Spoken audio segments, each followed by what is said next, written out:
Hello and welcome to another episode of the Move Forward Anyway podcast, featuring dream accelerating inspiration. As always, you can learn more about my Dream Accelerator coaching process at jeffmeyer.org. You can click on the Move Forward Anyway tab and watch all of these episodes in video form, or you can download wherever you like to get your podcasts from. I'm your host, author, entrepreneur, and coach, Jeff Meyers. Hello, friends and fellow dreamers. We are back again with another episode of Move Forward Anyway, and it's really good to be with you, and really good to be with an old friend and brother, colleague, John Busacker. John, would you just introduce yourself to the audience and let us know a little bit about yourself, just to kick us off?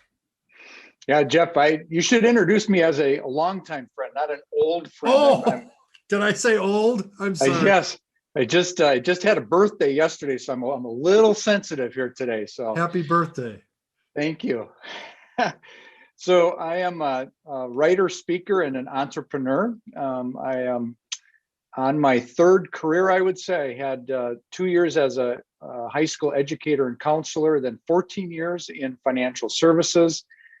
And then the last 26 years in the leadership development space, 20 of those years as a partner and then president of a global firm here in the Twin Cities of Minneapolis and St. Paul. And then the last 6 years, we sold that firm. And then the last 6 years, I've had my own leadership practice, focusing on the character and integrity of leaders, which seems like it might be a necessary topic these days. Oh, man. Yeah, absolutely. Very important topic. And you and I go back some time, many trips. Actually, one trip my wife talks about constantly. I've still never been to Ethiopia. Oh, yeah. But you were with her on that trip, equipping leaders, encouraging them and helping them be all that they can be in their missionary calling in the world. And Amy speaks very highly of that trip. And my time with you, I have known you to be a very a good listener. That just someone who really takes an interest in other person's life and helps them sort through some of the difficult challenges. You 6 years ago sold your company, and talk to us a little bit about that process and what came out of that. Why did you launch a new company? So I would say that it's important to know that each of the transitions from career to career, none of them were planned. So I didn't sit down and map out a life plan and then at certain junctures decide, it's time to make this change. Actually, they just occurred. And so I got into the leadership development consultancy when I was in financial services. We hired one of the founding partners of the firm that I ended up joining, and he did great work with us. I personally enjoyed him, and so I started a conversation over a cup of coffee here and lunch there with him that led about a year later to their asking whether I would join their firm, which at that point had been in existence for about 5 years, whether I would join as a partner, which I did. It was kind of a leap. It was actually really a leap. I was leaving something that I'd been in for 14 years into something that I knew nothing about, was not my background particularly. But 20 years, when I joined, I was the sixth partner. We had 12 investors. Over the 20 years, we paid off all of the original investors, and 3 of the partners were no longer with the firm. The 3 of us that remained had gotten to a point where we all liked each other and valued each other's work, but we were all doing kind of our own thing. We had established our own areas of expertise and domains that we were passionate about. And it was clear to us at that point that the reasons for being formally in partnership just really weren't there anymore. And so I would say one of my proudest business accomplishments is that we ended well.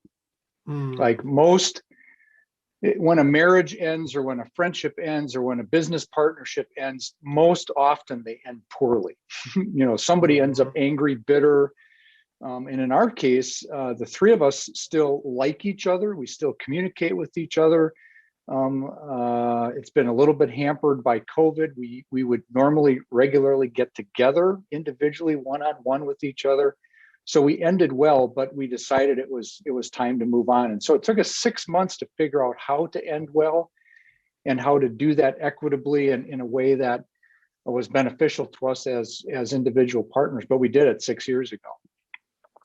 Wow. And so then you launched out on your own, Mm-hmm. and established your new company, Right. doing the same things you were doing before. Yeah, so I had actually started the Life Worth. I had actually started that with the blessing and full knowledge of my partners about 7 years before we ended the firm. And, Oh, and wow. the genesis of that, coming from financials, I'm a total right brainer. Right, I can't. It's kind of scary, actually. I was in financial services, but I cannot balance my checkbook with a calculator. I mean, I'm just hopeless with numbers and analytics, which is scary. If anybody on this podcast was a client of mine, you're probably still working because you're not retired yet. So,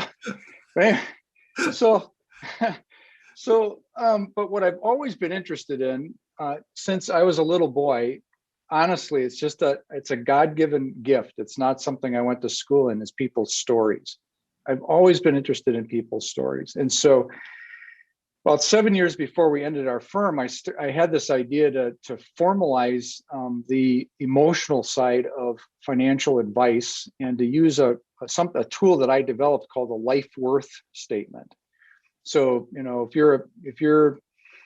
if you're paying attention to your finances, you probably periodically put together a net worth statement, assets minus liabilities, financially is your net worth.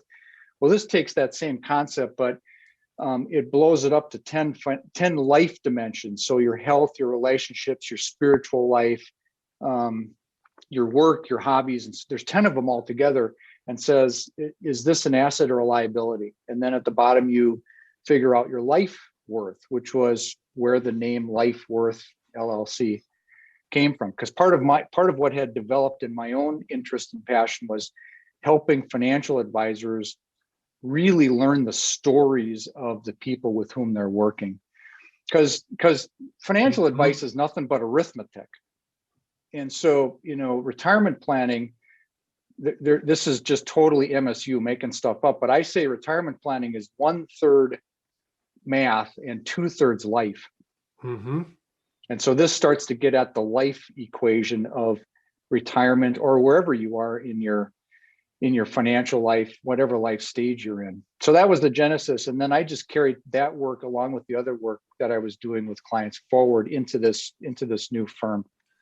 One of the things I've learned in working with entrepreneurs and helping them chase after their dreams is that most dreams, I would say probably all dreams at some level, if we take time to listen, are solving a problem. They're filling in a gap that exists. So what is the problem that Life Worth is solving? You've alluded to it a little bit here already, Mm-hmm. but deeper into it, what's the gap? Mm-hmm. So the work with financial advisors is just one part of the work that I do with Life Worth. The other and larger part, honestly, is in the leadership development space, but I would say it's in the soft side of leadership. So Mm-hmm. a lot of leadership development is focused on more the hard edge of leadership. How do you negotiate? How do you plan strategically? How do you communicate? And all of those things are vitally important. This is not an either or, it's a both and. But my belief and my experience is who you are matters before what you do. Mm-hmm. And so the itch that I try to scratch in the leadership development space is helping leaders be very clear on who they are. Like, what are your values, and how are you gifted, and what are you called to, and what sense of personal purpose wakes you up in the morning that makes you want to pursue it, and how does that align with the environment that you're in? And once you get that stuff clear, and if you consistently act on it, then people may actually want to follow you. Mm-hmm. You're now you're acting with integrity, and the root word of integrity is integer. You're a whole person. You're not half-hearted. You're a whole person. You can be wholehearted. And so in scripture, leaders are commended for wholeheartedly following the Lord. So we try to help leaders be whole and wholehearted. And then the other area, kind of emerging area, with the book that a friend of mine, Dave, and I just co-authored, just released February 1st, is in this whole. Yes, that's it. Thank you for the Gasping for breath. Yes. Inviting God's Spirit into your overwhelmed life. Seems like a timely, seems like a timely topic. Yesterday. The focus of that is just as the title says. This was true before COVID. It certainly is true now during COVID. People are just overwhelmed, and they're grieving. They're grieving the changes that were unanticipated. They're grieving physical loss of loved ones. They're grieving loss of stability. They're grieving loss of income, loss of job, loss of all sorts of things. And so we try to lean into that with this book, Gasping for Breath, the metaphor being we actually started on it before COVID. The metaphor being many people find themselves now gasping for breath, physically, spiritually, emotionally, relationally, intellectually, professionally, whatever the case may be. So if I go way back in your story, when did you have the first initial spark that you loved hearing and diving deeper into people's stories? That's a great question. I can remember even as a little boy, when we were at family gatherings with my cousins. I was usually the youngest, or one of the youngest cousins in my mom's family. There were 7 siblings, lots of cousins. I can remember being the storyteller and the one who would sit and listen to stories. The first home that my wife Carol and I owned, we built. Actually, we rented for a number of years, and then we built a small house in Milwaukee, where both Carol and I grew up. And there were 2 guys that built the house. One was an old master craftsman carpenter, and he had along with him an apprentice. And I was in financial services, just kind of starting at the time in financial services. I went out almost every day to the house as it was being built, not only to do some of the work, painting in advance of them hanging some of the things in the house, but honestly, I just actually loved listening to the old master craftsmen tell stories. It was interesting to me, and it's just always been a part of who I am, and it's been the thread woven through all of the different professions, as a counselor, as a financial advisor, and now in the field that I'm in now, and writing and speaking. It's just always been interesting to me, and it comes naturally, and I'm passionate about learning what makes other people tick. What's their story? Because everyone's got one, and right. It's often kind of a circuitous path. It's not a linear cradle to grave sort of path, right? Right, no doubt. I think that's why when I described you earlier as someone who takes an interest and listens well, and Amy remembers that trip, and we were going through a really hard, dark period when she was on that trip, and so I know she shared some things with you and shared some things with others on the trip, and the others didn't really pay much attention, but you really listened.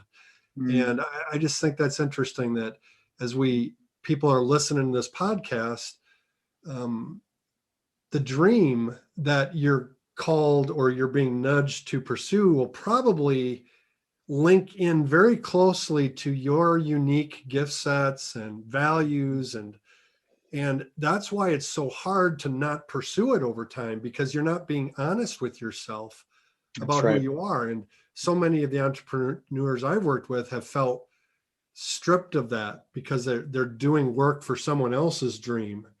but they don't know how to get untethered from it. And it takes courage to think about and to take those steps into the new adventure that you know nothing about. Yeah. That's so true, Jeff. When I made the change from financial services to leadership development, it felt like the right thing to do. But it was scary. It really was scary. I took a significant step back financially.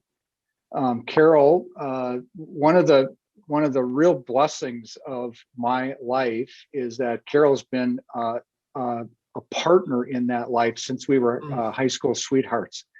And so when we decided it together, but when I made the professional decision to do that, Carol went back to work in her field as a nurse because we needed the income. And so, but it was scary. I was stepping from something that I knew very well after 14 years of doing it, and something that I was very successful in, to something that I didn't know these partners very well at all. I didn't know the field very well at all.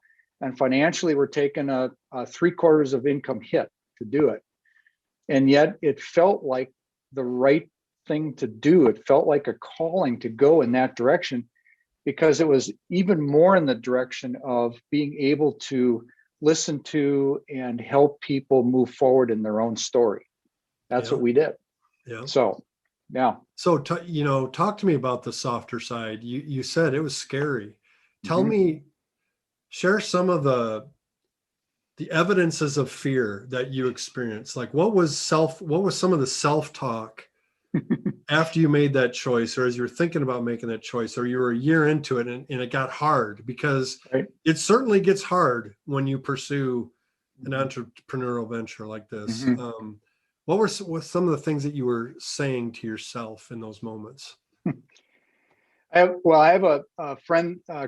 He became a good friend. He was a client that was with one of the large global companies that we worked with for about 7 years. And he used to ask the question, it wasn't his question, but he used to ask, so when was the last time you did something for the first time? When was the last time you did something for the first time? Because we can easily kind of get into a rut doing what we're doing. We kind of and the deeper the rut can become a grave, actually. So, so in the previous life in financial services, after 14 years, I was doing a lot of things that I had done before. And then when I stepped into this new field, I had never done almost everything that I was doing. I mean, the first couple of weeks, every day, and certainly the first years, I found myself in places regularly where I just have never done this before. And that is fear-inducing. I mean, it's kind of exhilarating, but at the same time, it's like, man, I could colossally fail at this. And it was coupled with when I made the change, the firm was nice enough to give me a little bit of a guaranteed income, but most of the income from day one I had to earn it. I had to get up and kill it to eat it, sort of thing, every day. And that's fear-inducing too. Even though I'd been in a commission-based world for 14 years, I'm in a new place, having to earn an income, doing things I've never done before. I mean, the physical evidence of that was that, my armpits were sweating like every day. It's like, holy mackerel, this is. But I actually, again, now with the benefit of hindsight, I look back and go, man, that was also very life-giving. It's fun to try things. Some worked, most worked, not everything worked. But again, having a life partner, having Carol along on the journey, big part of it. Knowing that, hey, this might augur in, but I'm still loved. I'm still okay. I've got a wonderful home in which I'm living and growing, so yeah. The partnership aspect is severely underrepresented when we talk about entrepreneurship. I mean, we don't do this alone without the support of a husband or a wife, and it's just critical. So there's another. Hey, Jeff. Hey, Hey, Jeff, there's one other aspect to that one too, though, and that's, and from, we teach this. I taught this in the Pastoral Leadership Institute, which is what had Amy and others and me in Ethiopia. But the idea too, and this is critical, I think, it's especially critical for entrepreneurs. It's critical for all leaders to have a small group of people that are on the journey with you. So it's not just spouse or partner. That's right. But it's also a couple of other people that will call you on your baloney and hold you accountable to the commitments you're making and ask you the tough questions. And when you're exuberantly high, they don't think you're a narcissist. And when you're just critically low, they don't immediately think you should go into therapy, although maybe you should. I mean, sometimes that's the right solution. But they help level out the journey, especially for an entrepreneur, because my experience as one is that the highs can be really high and the lows can be Grand Canyon-esque low. And so it's important to have whatever you call it, a personal board of directors, a sounding board, a band of brothers, whatever it is, to have a small group of people with you, in addition to, if you're married, your spouse. Well, I think especially because the spouse can't be all things, and can't say all things the same way that a band of brothers can, right? That's right. Yeah. So they're people that are interested in terms of, they really care that you succeed, but it's more than that. They're also willing to be people that hold you accountable and to not give up, to continue to move forward anyway. Right. Would you say there are other things that have helped you move forward anyway, in spite of your fear, in spite of being scared to death, in spite of pitting out, that you got up the next day and you said, I'm still going to get after this. I'm going to move forward anyway? Well, I hope this doesn't sound cheesy, because it's just candidly, honestly, the truth. My faith has been an anchor for me. This is not an entrepreneurial thing. It's a life thing. 4 years ago, Carol and I lost all three of our parents, 3 friends and a sister-in-law. So 7 people in 7 months. So 7 people in 7 months, and put us into a season of grief like I'd never experienced in my life. It just came in waves, like a tsunami of grief. And had we not had, both of us had the foundation of our faith, it would have crushed us. It just would have crushed us. And so through the highs and lows, not only of being a small business owner, entrepreneur, not only being the parent of 2 now adult children, being the grandparent of 3 grandchildren, part of what has been just life-giving and sustaining has been my faith, and the growing awareness of a mature faith is a questioning faith. So it's not the same faith that I had as a little boy. It's no longer, and I don't mean this in any negative sort of way, it's no longer a Sunday school sort of faith. It's become a much more mature faith, one that brings the whole enchilada to God, the good, the bad, and the ugly. I mean, there are times during that season of grief that I was royally pissed off at God and would bring it all to him.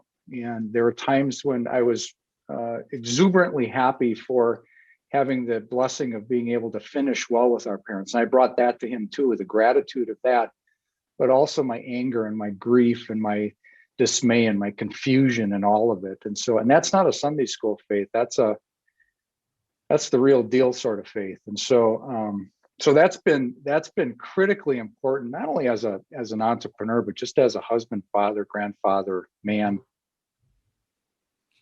So you wrote another book. I mean, you've written 4 books, but one of the books I have on my shelf, I don't think I have it right here at the moment. What? It deals with, you don't have it right there? I think it's at church. Brother. It's going to be okay. But I refer to it often. I look at it often.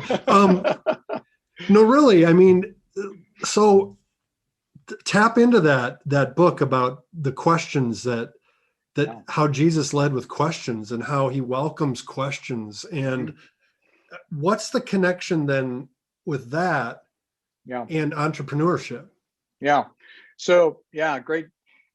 Yeah. So it's the first book I wrote. It was originally self-published, and then it was picked up by a publisher. It was originally titled 8 Questions God Can't Answer. And it started when I heard Rick Warren. You may have heard of him. He's written a mildly successful book, like 40 million copies worth. Crazy. Purpose-driven. Yeah, it's crazy. When I grow up, I want to be Rick. But he gave a homily at an event I was at the National Prayer Breakfast, and he was talking, and he said in the middle of this, kind of a throwaway line in his funny sort of way, he said, when God asks a question, it's not for his benefit because he already knows the answer. He's God.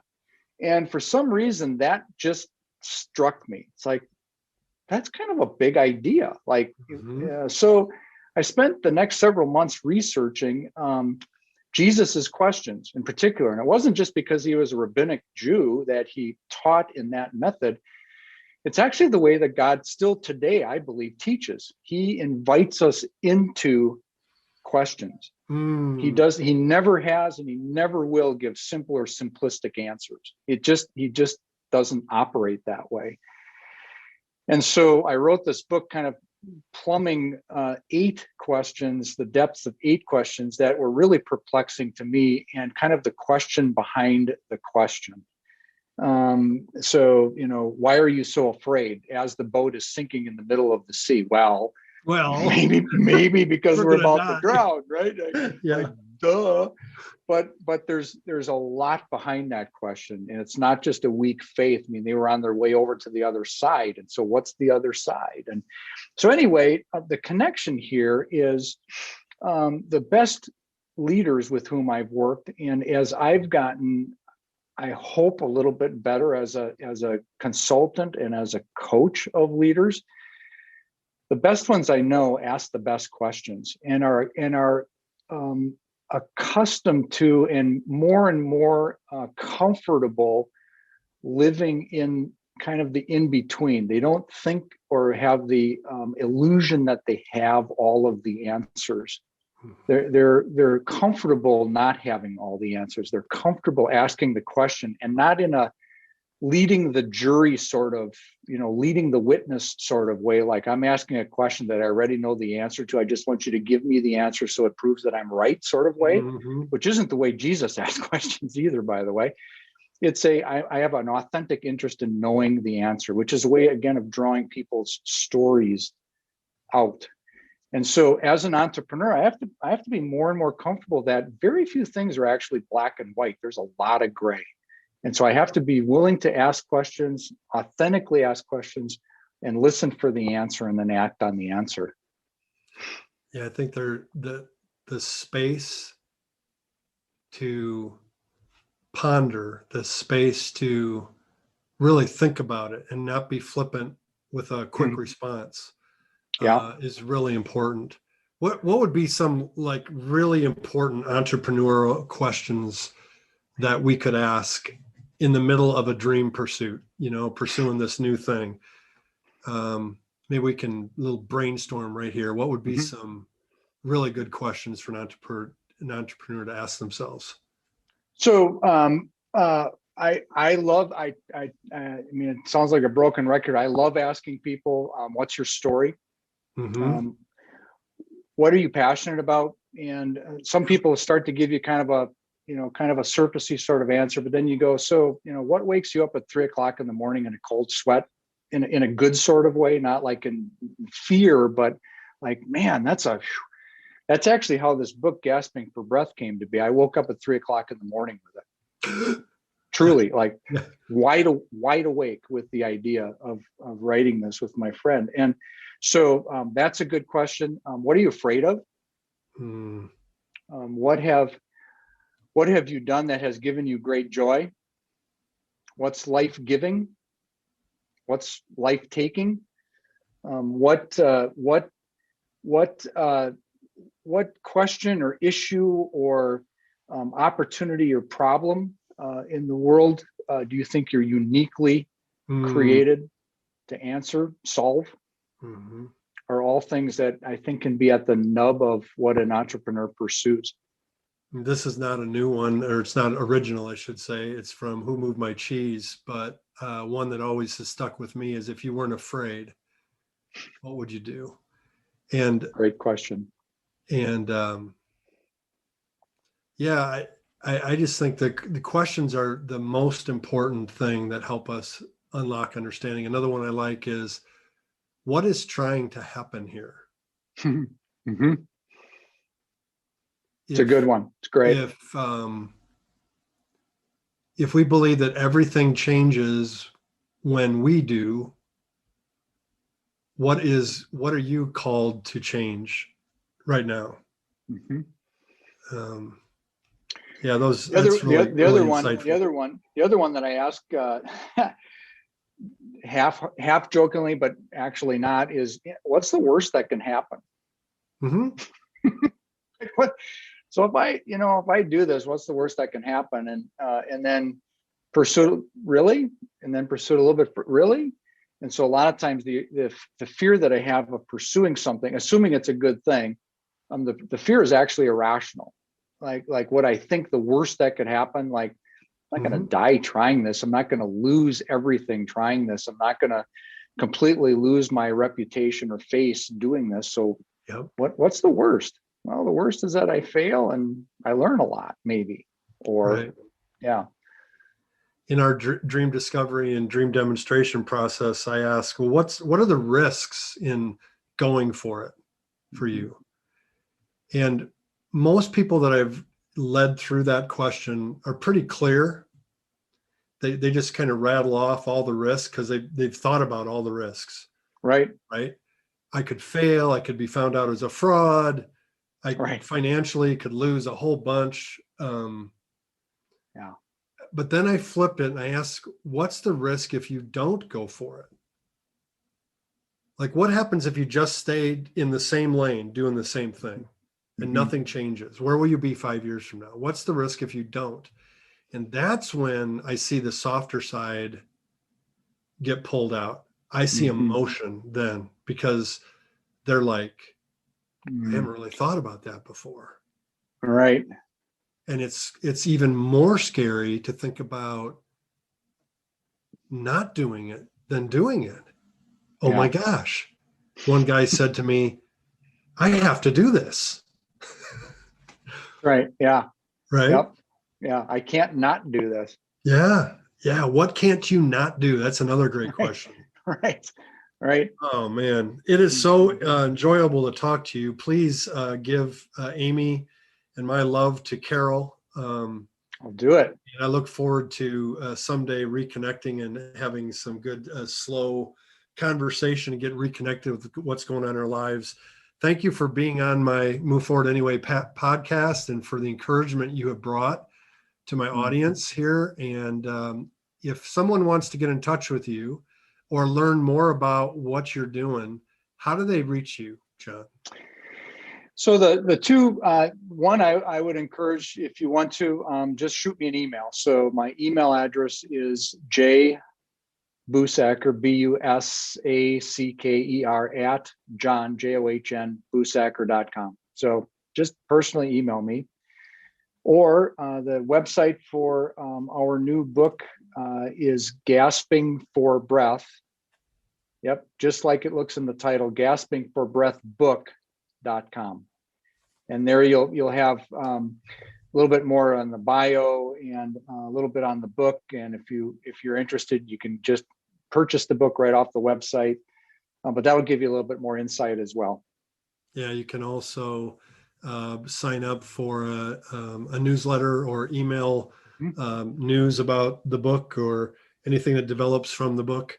You also learn something about David Johnson. I got to go on today and learn a little bit about David Johnson. So that's awesome. Thank you for being encouragement in his life. I know that you have, as he has for you, but it goes both ways. And it's really cool that you did this together as brothers. And now there's something in the world that's going to help a lot of people. And that's the bottom line with our entrepreneurial ventures, right? That's why we have to move forward anyway, is because there's something at the end of this the world needs. The world needs what you have that you're thinking about doing. And John and I would just like to encourage you to go for it. And if you need some encouragement, reach out to John, reach out to me or somebody else to help you move forward anyway. Thank you so much, John, again, for being on. Congratulations on the newest book in your suite of books. Thank you.